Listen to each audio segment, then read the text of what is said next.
Bismillahir Rahmanir Rahim. Al-Hafidh says, Babul Qard, the chapter of a loan. Al-Qard, in the language of the Arab, means to cut something off.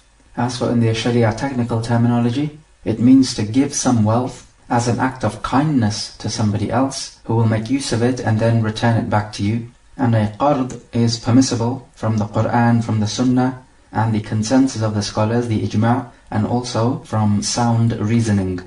As for the Quran, it's taken from the generality of the ayah in Surah Al-Hadid, وَأَقْرَضُوا اللَّهَ قَرْضًا حَسَنًا, and they lend to Allah a goodly loan. So this idea of lending a loan is permissible. As for the Sunnah, then the Ahadith are many, some of which are coming up, and we also have a consensus that a qard is permissible to be given. And as for the evidence from sound reasoning, then everyone knows that it is permissible, in fact even recommended, to help somebody out who needs financial help, or someone who needs your wealth to benefit from it. So you would give him this wealth of yours to benefit from it, and he will return this wealth back, either this very same wealth or something like it. So for example, if you lend somebody £100, he will make use of this £100 and then he will deliver back £100 to you. Of course, this won't be the exact same notes which you gave him, but it will be the same amount. There is something else called the ariya, which is also coming up in the book. And this is when you lend somebody a particular item and he gives you back that very same item. So for example, you lend somebody a book to read and he will give you back that very same book. That is al-ariya. But as for qard, he does not have to give you back that very same item which you lent him. Rather, he has to give you back something which is similar to it. And a qard is not a sales transaction. And so therefore, it is prohibited for the one who is lending the wealth to stipulate that the borrower should give back more than what he borrowed. Because if he gives back more than what he borrowed, and this is stipulated, then this now becomes a trade. And it then falls into riba, because you're taking an increase. And even though the item may not be ribawi, but it is still riba because it is riba al-qard, the riba of the loan. And that's the third type of riba, after riba al-nasi'a and riba al-fadl. Because you're taking an increase which you are not entitled to do so. Qard is an act of kindness, and an act of kindness means you do not exploit the other person. And giving out a loan is something which is recommended if the other person needs it, because then you will be removing him from some kind of distress which he finds himself in. And in Sahih Muslim, the Prophet ﷺ said, مَنْ نَفَّسَ عَنْ مُؤْمِنٍ قُرْبَةً مِنْ قُرْبِ الدُّنْيَا نَفَّسَ اللَّهُ عَنْهُ قُرْبَةً مِنْ قُرَبِ يَوْمِ الْقِيَامَةِ. Whoever relieves a believer from one of the distresses of this world, then Allah will relieve him from one of the distresses of Yawm al-Qiyamah. Hence your reward is of the same type as your action. And in the Sunan Ibn Majah, the Prophet is reported to have said that when he went up on the night journey, he saw written on the door of Jannah that the sadaqah or the charity will have 10 times its reward, and a loan will have 18 times its reward. And so he asked Jibreel, why is a loan more virtuous than a charity? And so Jibreel replied that when a person asks for a charity, he may have wealth, but he's still asking. But as for the one who asks for a loan, then he is in genuine need of this wealth. This hadith is weak, but nevertheless, giving out a loan is a virtuous act.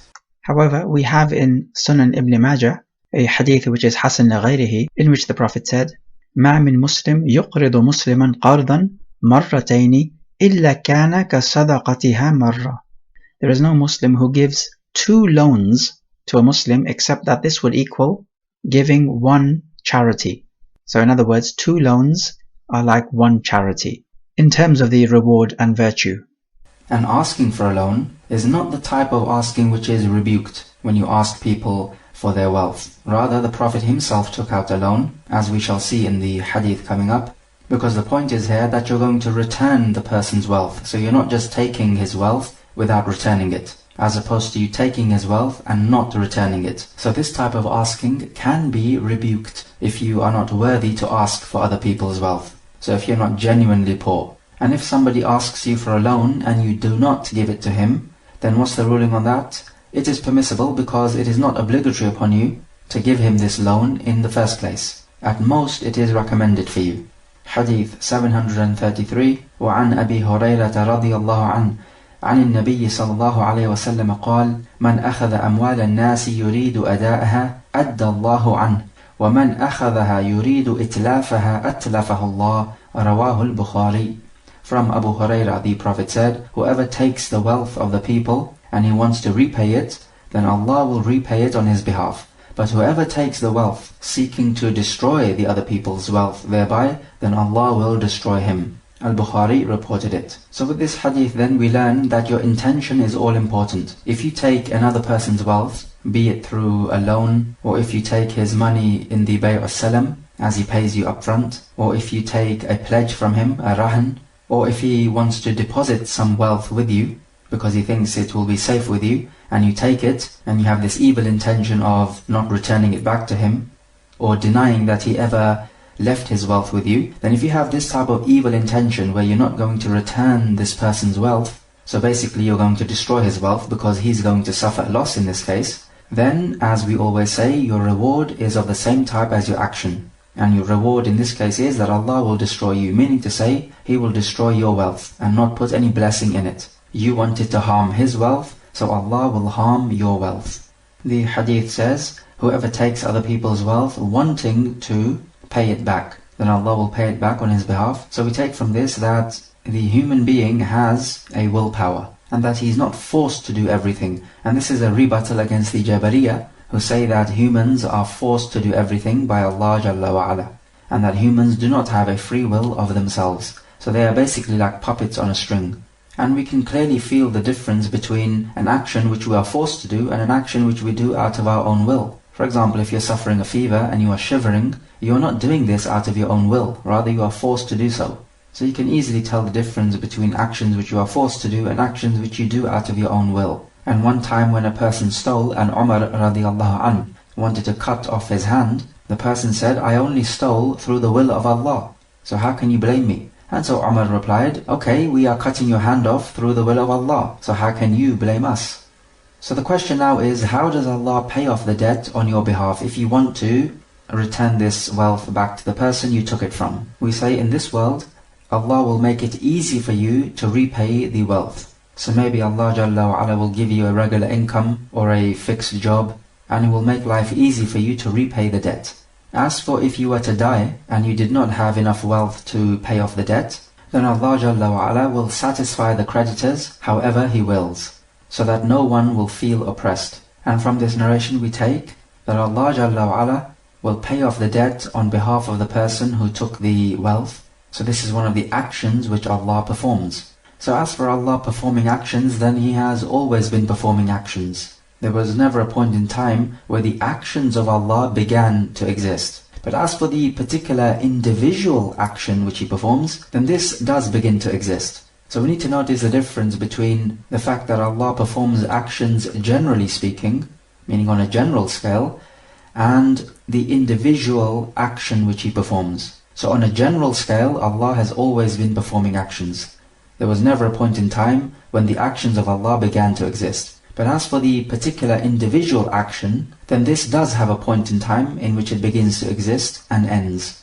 And from the people of Ahlul Bid'ah are those who say that Allah does not perform an action because if He performs an action, then this action newly comes about in existence. And if it newly comes about in existence, then Allah has created it. Hence this action is not an attribute of Allah, because something which is created cannot be an attribute of Allah.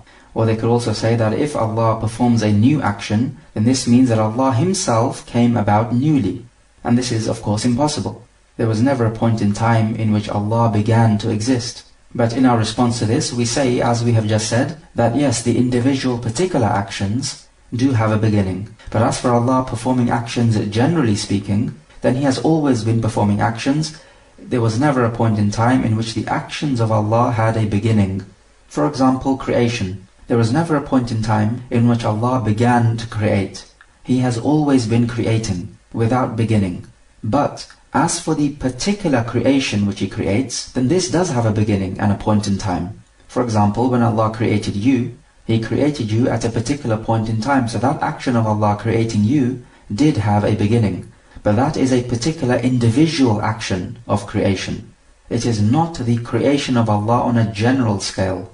So we need to notice the difference between the general scale and the individual action of creation. So like this then we can say that the actions of Allah are from His attributes. For example, creation is from the attributes of Allah, and His actions are not created.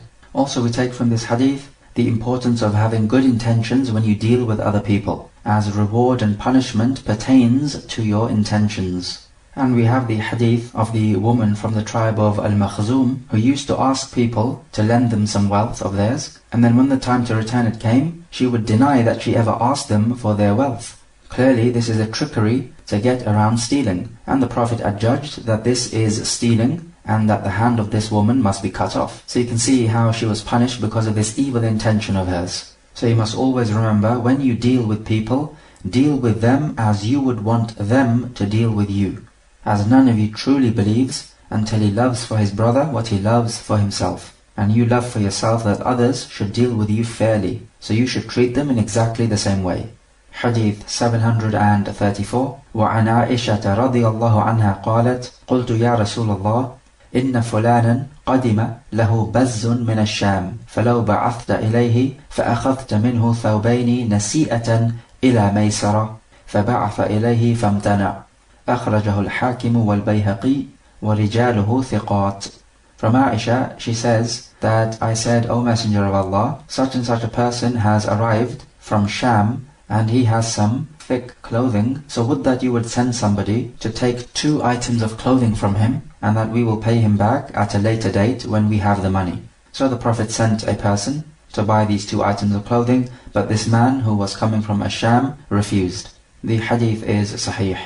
It is well known that the tribe of Quraysh would go out to trade with their trade caravans to Al-Yaman in the winter and to Asham in the summer. And Allah refers to this when He says, لِإِلَافِ قُرَيْشٍ إِلَافِهِمْ رِحْلَةَ الشِّتَاءِ وَالصَّيْفِ.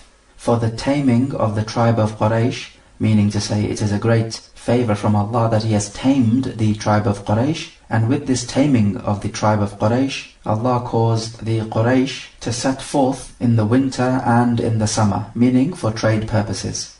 As for this particular person who was coming from Asham, he was a Yahudi, and he refused to give these clothing on the condition that the Prophet would pay him whenever it was easy for him to do so, because he wanted the money up front. So immediately we can see from this hadith that the Prophet did not have too much money, in that he did not have enough money to buy these 2 items of clothing at that particular point in time. And he wanted the tradesman to give him some respite. This person was a Yahudi, and in Al-Madinah there was a group of Al-Yahud. They were expecting their messenger to come, and he's completely described in the books of the Yahud.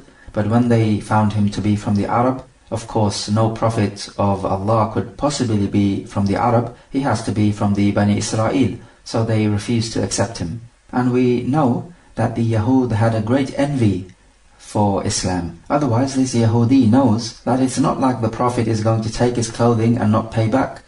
The Prophet was known as the trustworthy one. If there's anyone who's going to pay him back, it's going to be the Prophet. However, his hatred and his envy clouded this judgment of his.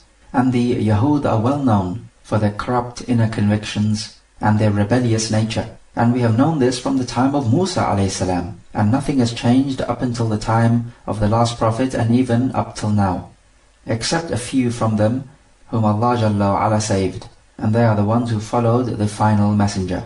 But in this hadith we find that it is permissible to deal with the kuffar in trade transactions and otherwise. As long as the dealing is halal, then this is what matters. And it is also permissible to deal with someone whose wealth is haram, because it is well known that the wealth of the Yahud is haram because of their taking riba and also bribery. So we say the dealing is halal as long as you know that the actual wealth which you're dealing with is not haram in and of itself. For example, if you're going to buy an item of clothing and you know that this item of clothing has been stolen or usurped.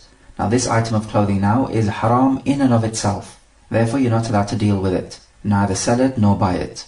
Rather the only thing for it is that it must be returned to its rightful owner. The Prophet here wants to buy 2 items of clothing. Is this extravagance because you don't need 2 items of clothing? We say you are allowed to buy 2 items of clothing, or even more than that, as long as it does not reach the level of extravagance. And this will be known through the customs of the people. Generally we say do not buy anything more than what you will need. And we take from this that it is permissible to take out a loan which you have to pay back, even if you don't have enough money to pay back this loan. So maybe you don't have a regular income and you don't know when you'll be able to pay this loan back. So you take out a loan and you will say, I'll pay you back whenever it is easy for me to pay back. Just as the Prophet did here, telling this Yahudi, I'll pay you back whenever it is easy for me to do so. But this is upon the condition that you have a serious need for this wealth which you are taking out. And secondly, that you hope, a genuine hope, that you will have enough money in the future to pay back the loan. As for if you know for sure you will not have enough money to pay back this loan, then it is not permissible to take out this loan. Because when you have a debt pending upon you, then this will humiliate you and is likely to give you sleepless nights. And it's a form of you lowering yourself and even enslaving yourself to the one who has given you this wealth. And this is not befitting for a Muslim. And we take from this that it is permissible to delay the payment up until when it is easy for you to pay back. Because somebody might say, but the date of the payment is unknown. Therefore there is jahala or uncertainty involved in this trade contract, is there not? So therefore this is a gharar. And when you make a stipulation which involves uncertainty, then this is impermissible. We say no, this stipulation which is being made, that we'll pay you back whenever it is easy for us, is not actually a new condition which has been inserted into the trade. In fact, when somebody owes you money, then it is a given that you have to give him enough time until he has the money to pay you back. That is well known from the ayah, وَإِن كَانَ ذُو عُسْرَةٍ فَنَظِرَةٌ إِلَى مَيْسَرَةٍ. And if he is somebody who is hard up, meaning he doesn't have enough money, then you must give him respite up until when it is easy for him to pay back. So this is well known that you give him a respite up until when it is easy for him to pay back. So this stipulation which is being made is not a new condition which goes against the contract. It is simply emphasizing what is already well known. So this condition which you have made is in accordance with the actual trade contract, which is that you give the person enough time to pay you back. And if you're not happy with this, then you don't need to sell him this item. As opposed to the buyer stipulating that I'll give you the money when my friend Zaid returns from his holiday, and his return date is unknown. So we say that this is impermissible because this condition now is unknown. Unless you stipulate an upper limit. So you say, yes, I'll pay you back when my friend Zaid returns from his holiday, and the maximum delay will be 1 month, let's say, or whatever you agree to. So if you stipulate an upper limit, then this is permissible if you agree to it. But as for just leaving it in the open like this, then this is not in accordance with the requirements of the contract, because the requirements of the contract is that you must pay either immediately or at a known date. But as for if somebody is in straitened circumstances and you sell him an item, then you have to give him respite up till when it is easy for him to pay back. So this person coming from Asham refused to agree with the Prophet, but he was a non-Muslim, so it does not matter what he does. If he was a Muslim and he refused, then would he have the right to refuse? The answer is yes, he would, because trade transactions are not acts of worship, such that you have to obey the Prophet. And we know from the hadith of Jabir, when the Prophet wanted his camel for 1 uqiyah, Jabir refused, because he wanted his camel and did not want to sell it. So do we say Jabir is disobedient now and sinful? The answer is no, because this is a trade transaction. It is not the same as an act of worship. So the Prophet is not allowed to force anyone to sell his own wealth, as this would be oppression, and the Prophet is free from oppression.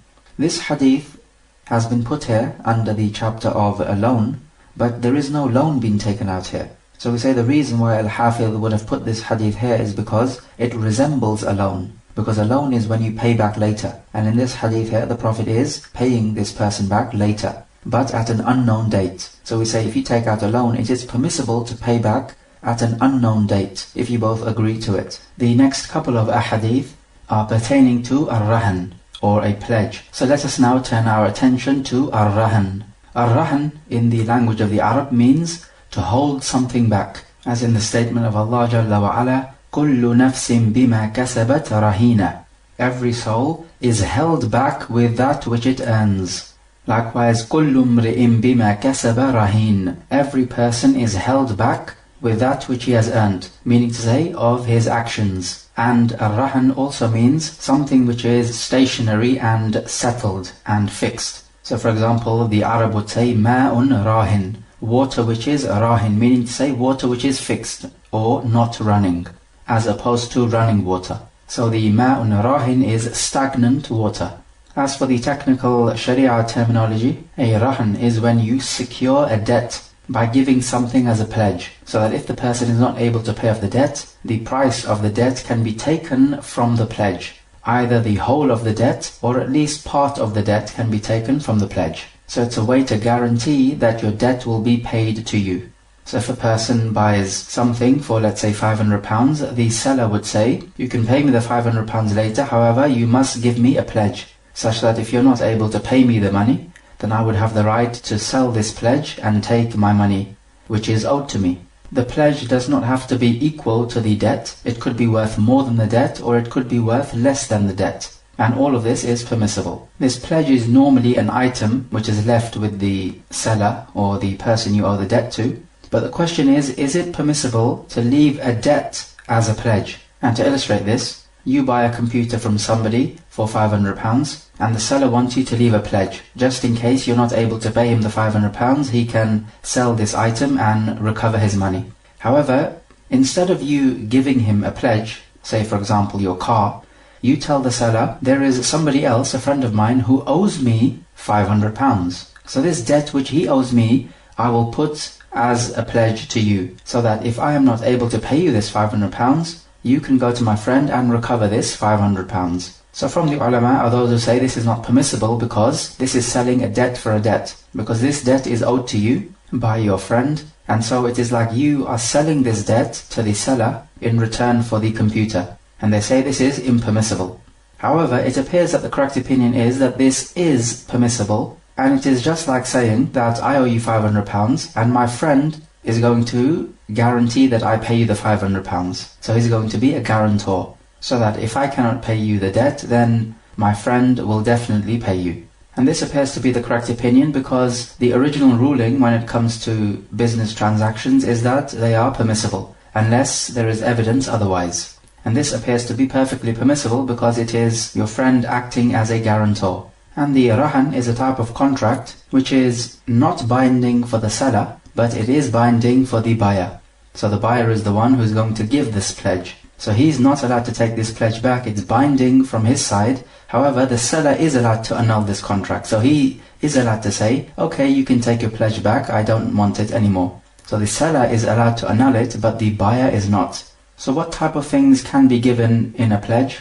We say, those things which can be sold, or permissible to be sold, can be given as a pledge. And this is the reason why many scholars say that a debt cannot be given as a pledge, because you're not allowed to sell a debt to somebody other than who owes you it. And we have spoken about this issue before. But like we said just now, it appears that this is permissible. But as for if you are going to give a particular item as a pledge, then anything which is permissible to be sold can be given as a pledge, because if you're not able to pay the debt back, then this item is going to be sold and the money recovered. Thus we find that it is not permissible to give a dog as a pledge, because a dog is not allowed to be sold. Likewise, if you have, let's say, a building which is given as a waqf, which is an ongoing charity after somebody's death, then this cannot be given as a pledge because it is not permissible to sell a waqf. Or for example, if an item has already been given as a pledge to somebody, you cannot give this item, meaning this very same item, as a pledge to the second seller, because this item has already been used as a pledge, which is with the first seller. So you're not allowed to harm the rights of the first seller and take that pledge away from him and give it to the second seller. Can somebody give his son as a pledge? The answer is no, because a son is not allowed to be sold. He's a human being. What about a servant? Can he be given as a pledge? The answer is yes, because it is permissible to sell a servant. Even a mukatab, who is a servant who agrees to buy his freedom, as long as he has not bought out the whole of his freedom, he's still a servant and hence can be given as a pledge. When can this pledge be given? It can be given as you contract the debt, so as you owe the money. It can be given after you contract the debt. It can even be given, according to the correct opinion, before you contract the debt. So for example, you owe somebody £10,000 and he comes to you and he says, give me my £10,000 back. The payment date has arrived and you say, I do not have the money. However, I will give you a pledge, so that if I'm not able to deliver your £10,000 to you, then you can sell this pledge and recover the money from that, or at least part of the money anyway. So this is now you giving the pledge after you contract the debt, as opposed to giving it to him the same time you contract the debt. So the same time that you take the £10,000 from him, you could give him the pledge. and you can give him the pledge before you borrow the £10,000 from him. And all of this is permissible. Just in the same way, for example, that stipulating conditions in a trade contract is permissible before the actual contract is made. And some scholars say it is not permissible, but the issue is flexible and we say it is permissible, because there's no evidence to suggest otherwise. And if we said that the rahan before contracting the debt is not permissible, then somebody could use a trickery. He could say to the person, give me £100,000 as a loan, and I will give you as a pledge my house. So he gives him the house as a pledge before they contract the debt. Then when the payment date comes, the one who took the loan out, he says that this pledge, this rahan of my house is impermissible because I gave it to you before contracting the debt. Therefore you have no right to this house of mine. And this is the Sharia ruling. So you can see how he lured the other person to give him £100,000 by offering him his house as a pledge. Because if it wasn't for the house, the other person would not lend him the £100,000 because he doesn't feel sure that this person will repay the money. So the person who wanted this money lured the other one in to give him this £100,000. And how did he do this? By attracting him with the house. And then afterwards saying, oh no, this is not permissible, because that's what the scholars say. So to prevent this from happening, we say that if you give a pledge before contracting the debt, then this is permissible. And you're not allowed to annul this contract of the pledge. Because the one who gives the pledge, then this pledge is binding upon him, and not binding upon the one who takes the pledge. So we find therefore that the pledge or the rahan is a way of securing that the debt will be paid back, either fully or in part, because you can simply sell the pledge and recover either all of the money of the debt or at least part of it, and then the remaining part is yet to be paid by the one who owes the debt. Is it permissible to give a shared item as a pledge? For example, a house, two people share in its ownership, half each, and one of the owners contracts a debt and he wants to give this house as a pledge to the seller or whoever he owes a debt to. We say this is permissible, and if the seller wants to sell this house, then the co-owner of the house has most right to buy that. Meaning to say, buy his sharer's part of the house, meaning the other half of the house. Because like we said, anything which is permissible to be sold is permissible to be given as a pledge. Of course, giving this house as a pledge to the seller does not mean the seller is going to live in this house. It simply means that if the person is unable to pay off the debt, then the seller has the right to sell this house, or at least his part of the house anyway. It is also permissible, if you buy an item, to leave that very same item as a pledge with the seller until you pay the money. And it does not make a difference whether you have taken possession of this item which you have bought or not. Because remember, you're not allowed to sell an item until you have taken possession of it and taken it to your dwelling place. And remember, what you're not allowed to sell, you're not allowed to give as a pledge. However, Shaykh al-Islam Ibn Taymiyyah says that the reason why you're not allowed to sell something before taking possession of it and taking it back to your dwelling is because if you were to sell it to somebody else for a profit price, then the seller would become jealous that you've bought something from him and now you're selling it on in his presence, maybe in the market, for a profit price. Clearly this will lead to jealousy, and the seller is going to try to annul this sales transaction so that he can take his product back and sell it at a higher price. But if you give this item as a pledge to the seller, then this problem does not exist. So we say the issue is flexible, and it is permissible for you to give the item which you have bought as a pledge to the seller, even if you have not taken possession of it. You'll remember that you're not allowed to sell fruits before they ripen and become ready to eat. However, is it permissible to give these fruits before they ripen as a pledge? The ulama say that this is permissible. And the reasoning which they give is that if the fruits become ripen, then the creditor can easily sell these fruits and recover the price of the debt. And if they have not ripened yet, then he simply waits until they become ripened. And if they don't become ripen or they are damaged, then it is the creditor's fault. He should not have taken these fruits as a pledge. This is as opposed to somebody giving his son as a pledge. Now we know for sure that you're not allowed to sell a free human being.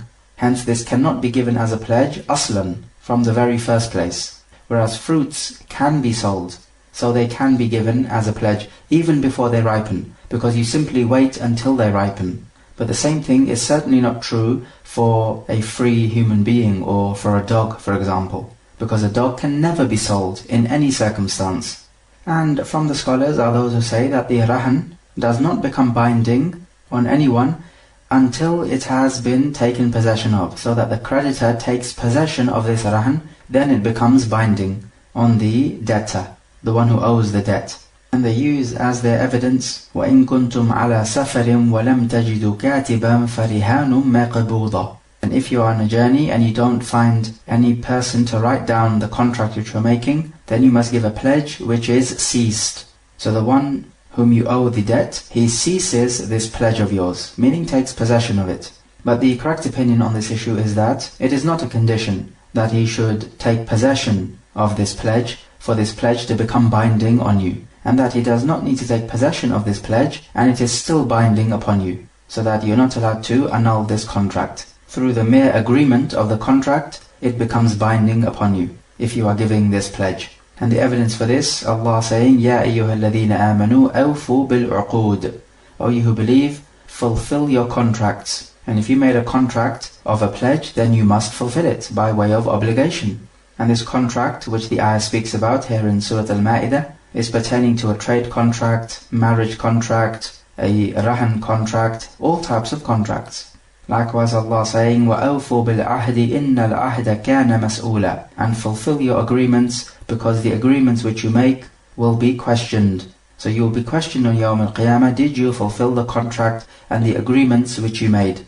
As for this ayah which they use about the rahan being ceased or taken possession of, then this does not prove that the pledge becomes binding on you until the other party takes possession of it. And the ayah speaks about you being on a journey. So if the person does not take possession of the pledge, then the other party can simply deny that he ever gave the pledge or agreed to give the pledge. Remember, they're on a journey and they don't have anyone to write down the contract and there are no witnesses. So the only way that the creditor can be sure that his debt is secured and that he will receive the money for his debt is by actually taking possession of the pledge physically. And in the very same ayah, Allah Jalla wa Ala goes on to say, فَإِنْ أَمِنَ بَعْضُكُمْ بَعْضًا فَلْيُؤَدِّ الَّذِي اؤْتُمِنَ أَمَانَتَهُ وَلْيَتَّقِ اللَّهَ رَبَّهُ.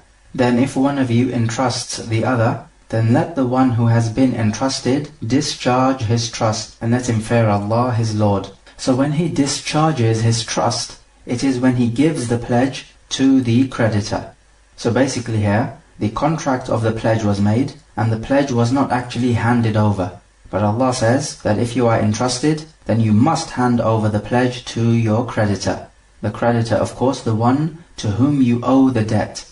If the debtor gives his car as a pledge to the creditor, and the car is in the possession of the creditor, then afterwards the debtor says, can I have my car back? I want to use it. And the car is with you, it's not being used. And so the creditor gives the car back, and the debtor is now driving his car. Does this now mean that the contract of the pledge has been annulled? The correct opinion is that no, it does not. The contract still holds. It's just that the debtor is now driving his car and making use of it. There's no problem with this. But the contract still holds, such that if the debtor is unable to pay the money, the creditor will have the right to sell this car and recover his money. So when this pledge has been given, then the creditor is not allowed to sell this pledge or give it as a gift to somebody, because he simply does not own this item. And as for the debtor who gives this pledge, then he's not allowed to sell it or give it as a gift, because even though he owns this item, but the right of the creditor is pertaining to this item. So he's not allowed to infringe on the right of the creditor.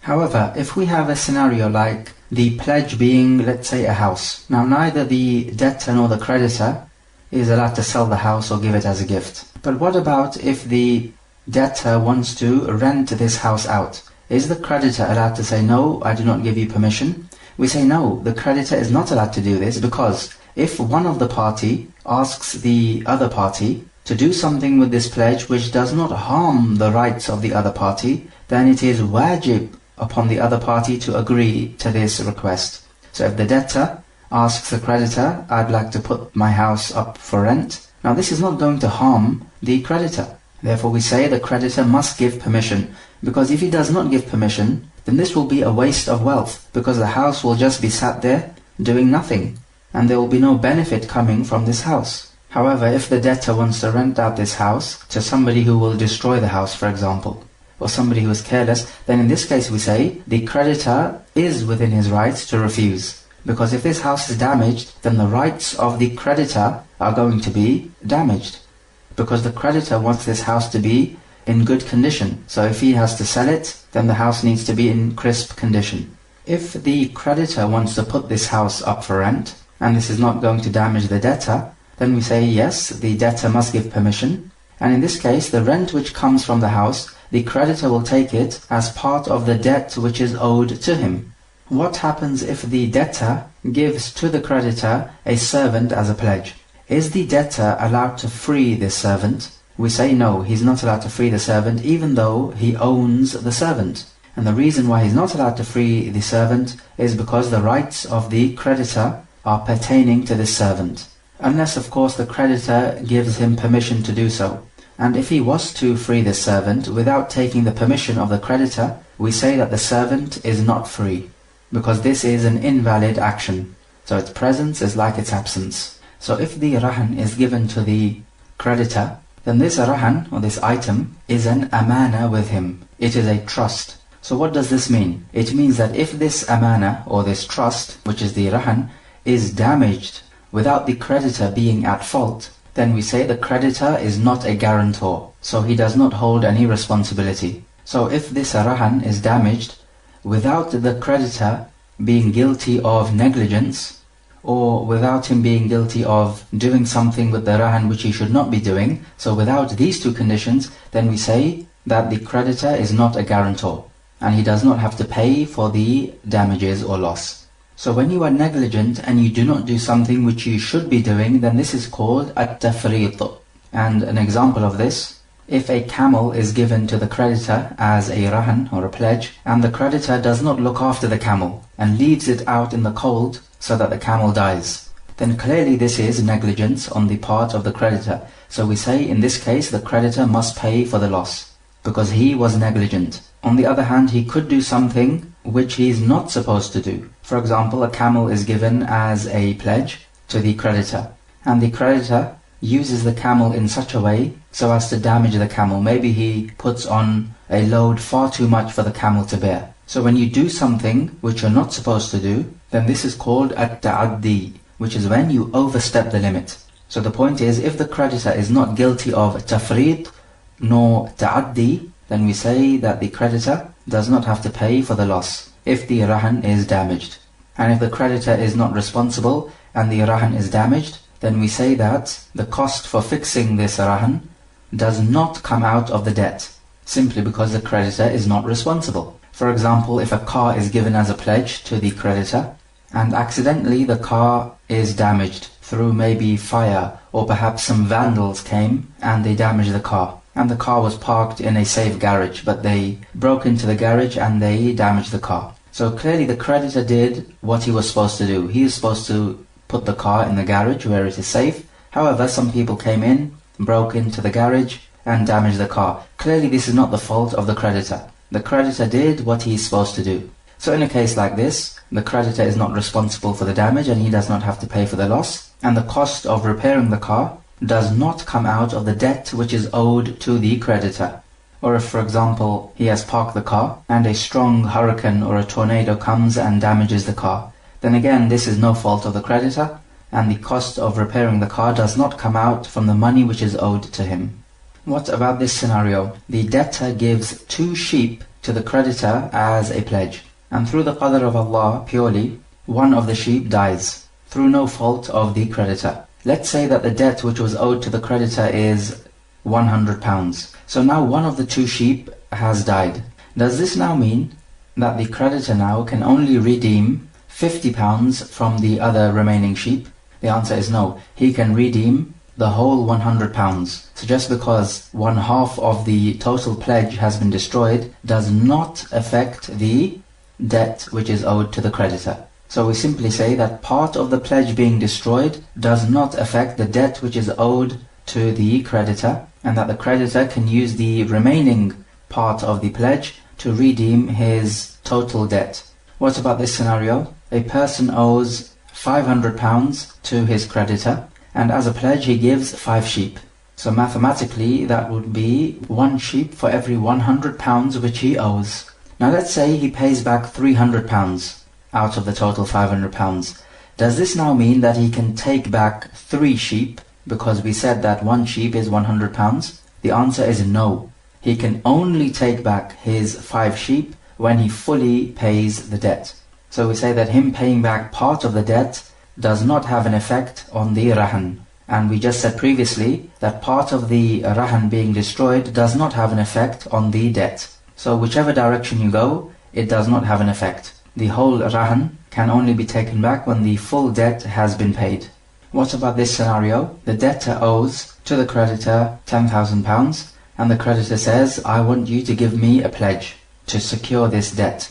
And he says, okay, you can take my car. And the creditor says, okay, fine, that's good. Then after a while, the creditor feels that this car is not sufficient to redeem his debt if he had to sell it. So he goes to the debtor and he says, I want you to give me an increase in the pledge. So maybe you give me something else on top of the car as a pledge. Is he allowed to do this? The answer is yes.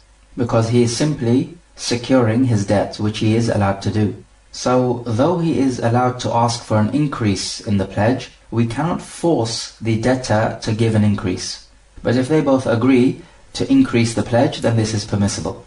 What about this scenario? A person owes £50,000 to another person, and the creditor says, I want a rahan. And the man says, okay, you can have this flat of mine as a rahan. Then after a while, the debtor finds that he needs more money. So he goes to the creditor and he borrows more money from the same creditor. And the creditor says, fine, I'll give you this money, but you need to give me a pledge. And the debtor says, fine, you can have that flat as a pledge. But of course the point is, he has already given that house as a pledge to the very same creditor. So the question is, can the debtor take out 2 loans or debts from the same creditor and use the same pledge for both of these debts? Some scholars say no, he cannot do this because this house which he gave for the first debt is now being used. So you cannot reuse something which is being used. However, the correct opinion is that this is permissible if the creditor agrees to it. If he does not agree to it, then he can always ask for another pledge. What about this? A person borrows money from person A and person B. So he takes £10,000 from person A and £10,000 from person B as a loan, and of course he has to pay them back. And as a pledge, he gives them his apartment. And so this apartment of his is shared between A and B. So it is a rahan for them too, because they are the creditors. So what happens now if he pays back the £10,000 to person A? We say in this case that the right which person A had over the apartment is no longer present because person A has taken his money back. So he has no right to the apartment anymore, or his half of the apartment anyway. Person B, however, still has his right to half of the apartment. So what we have now is that half of the apartment is a pledge with person B, and the other half is not a pledge with anyone. What if we go the other way around? If 2 people take out a loan from one person, and both of these 2 debtors give the creditor a house as a pledge, and each of these 2 people owe the creditor £10,000. So the creditor has this house as a pledge, and he manages to take back his £10,000 from one of the debtors. Say for example, he takes back his debt from person A, but he does not take back his debt from person B. And remember, this apartment, which is a pledge, is the property of both A and B. Both are debtors, of course. So we say that if the creditor takes the debt back from A, then half of this flat now returns to A, and the other half remains as a pledge with the creditor. If the time to pay back the debt arrives, and the debtor refuses to pay back the debt, then if the debtor gave this pledge and he allowed the creditor to sell this pledge whenever the due date arrives, then in this case the creditor is allowed to sell the pledge and take his money back. If at the time of giving the pledge the debtor did not allow the creditor to sell the pledge when the due date for the payment arrives, then in this case the creditor can take this pledge to the ruler or his deputy, and the ruler can now forcefully sell this pledge if the debtor refuses to pay the debt.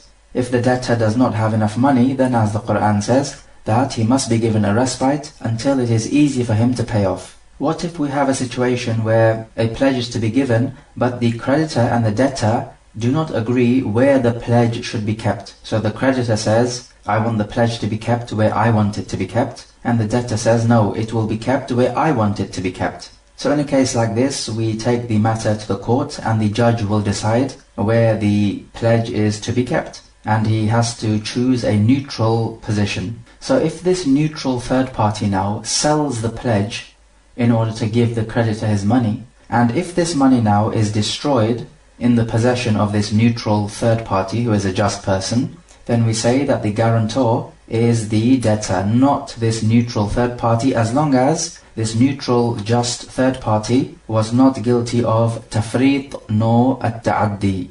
If he was guilty of tafrit or ta'addi, then he is the guarantor. For example, if this third party takes the money and he leaves it in a place where people can see it so it gets stolen, then clearly he is guilty of tafrit or negligence. He should have put this money in a safe place, out of sight. So in a case like this, he would be responsible and not the debtor. So of course the money needs to be given to the creditor, so the debtor can simply tell this third party, right, you have to give the money to the creditor, because you are the one who fell short in looking after the money which I gave you.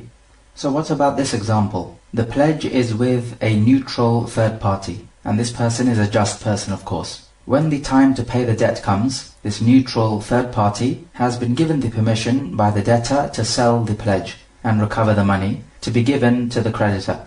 So he does this, he sells the pledge and he earns the money, and he takes this money and gives it to the creditor. Then after a while, the creditor denies that this third party ever gave him the money. So that the creditor comes to the debtor and he says, give me my debt. And then the debtor says, but didn't that third party give you your money? And the creditor says, no, he did not. So the debtor goes to the third party and he says, did you give him the money? And he says, yes, I paid him the debt. So clearly now we have a dispute. We say in this case, the person responsible is the third party. He has to ensure that the debt is paid to the creditor. And as for when he says that he had already paid the debt to the creditor, then we say, where is the proof? You should have had witnesses who saw you give the money to the creditor, or at least you should have some kind of receipt from him. Just like you take a receipt when you buy something from a shop as proof of purchase. So you should have some kind of receipt from the creditor as proof that you gave him the money. And so because you did not do this, then you fell short and you were guilty of at-tafrit. Therefore you are a guarantor. So in this case now the third party is a guarantor, not the debtor. However, if the third party tells the debtor, look, I'm going to give the money to the creditor, but I don't trust him. He's the type of person who later on may deny that I ever gave him the money. So why don't you come with me and witness me giving him the money? And the debtor says, no, don't worry about it. You go and give him the money. I'm not going to witness it. So he gives him the money. Then after a while, sure enough, the creditor denies that he ever received the money. In this case, the debtor is a guarantor because now the tafrit is from the debtor's side, not from the third party's side. Because now the debtor should have went along and witnessed this money being given to the creditor. But he did not, which makes him guilty of negligence. What if the debtor, when he gives the pledge, he makes a condition that when the payment date comes, you, O creditor, are not allowed to sell this pledge? We say this condition is invalid and does not have to be respected because it goes completely against the whole purpose of giving a pledge. But if in giving the pledge, he does not explicitly allow the creditor or the neutral third party to sell this pledge, then when the due date comes and he refuses to pay the debt, then the creditor can take this pledge to the judge and the judge can sell this pledge. Forcefully, of course. If the debtor says to the creditor that you can take this pledge, and if the time for payment comes and I do not give you the money, then you can keep this pledge. It becomes your property. This condition is permissible. And some scholars say it is impermissible, but the correct opinion is that it is permissible because there's no evidence to suggest that it is impermissible. And the reason why some scholars say it is impermissible is because they say that this is actually you selling an item which is dependent upon a future event. So if I do not pay you the money, then the item becomes yours. So they say you're not allowed to hinge this trade upon a future event. But this ruling in and of itself requires evidence, and we don't seem to have any. And Allah Jalla wa Ala says, Ya ayyuhalladhina amanu awfu bil'uqud. O you who believe, fulfill your contracts. So any contract which you make, as long as it is halal, then it is obligatory to fulfill it. Likewise him saying, وَأَوْفُوا بِالْعَهْدِ إِنَّ الْعَهْدَ كَانَ مَسْئُولًا. And fulfill your agreements, because your agreements will be questioned. Likewise the Prophet saying, كُلُّ شَرْطٍ لَيْسَ فِي كِتَابِ اللَّهِ فَهُوَ بَاطِلٌ. Every condition which is not in accordance with the Book of Allah, then it is invalid. Which basically means, the flip side of the coin is, that the condition which is not contradictory to the Sharia is therefore valid. And it has been reported that Imam Ahmad bought an item and he gave 2 shoes as a rahan. And he told the seller, if I don't bring you the money by such and such a date, then you can keep these shoes. So from this narration, it is clear that Imam Ahmad deemed this type of condition to be permissible, otherwise he would not have made it. But with this though, somebody may say, is it not true that the value of this pledge could change over time? And hence this pledge which you are giving to the creditor, its price is unknown therefore, because it could change over time. And you're not allowed to sell something whose price is unknown. Therefore this is gharar, and therefore this would not be permissible. But we say in response to this that if the price of this pledge was to decrease by the time it comes to paying off the debt, so let's say he gives a computer which is worth £500, and after a few months when it comes to paying off the debt, it is worth £450. So a £50 decrease. Then we say in this case, the creditor is simply letting go of some of his right, £50 worth to be exact. So he's letting go of £50 of his debt. So if we say that the debt is £500 and the computer at the time of giving the pledge is worth £500. So if he was to sell the computer, he will retain his whole money.